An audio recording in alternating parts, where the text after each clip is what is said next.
Bago pa sumikat ang araw, ang mundo'y payapa, tahimik. Isang anino ng lumbay kay bigat bumabalot sa lupa. Wala na si Jesus. Ang mga alagad, nagkawatak-watak, mga pusong durog sa pigati na liligaw. Ang pag-asa tila ba kasama niyang nahimlay. Ngunit linggo ng umaga, ang katahimik ay biglang nabasag. Mga babae dahan-dahang lumalapit sa libingan dibdib ay kupkop ng bigat mga hakbang kay bagal. Ang bato, gumulong na, wala sa pwesto. Sa loob, isang kawalan.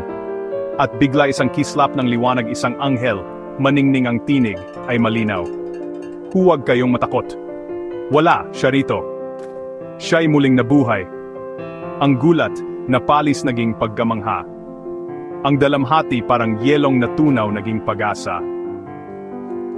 Si Maria Magdalena humahagulgol sa takbo, luhayagos na di mapigil sa simulay, alinlangan sumabog sa ligayang dalisay di mapaparang.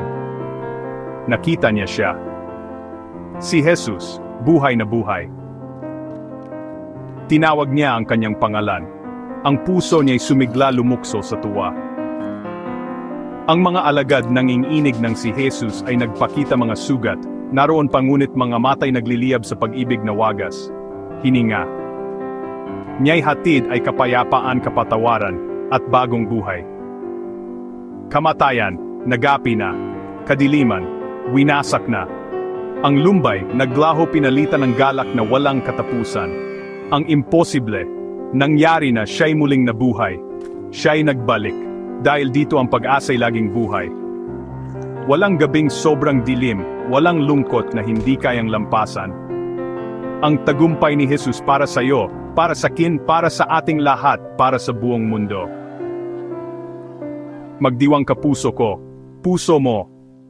Siya'y buhay, at ang lahat binago na niya magpakailanman.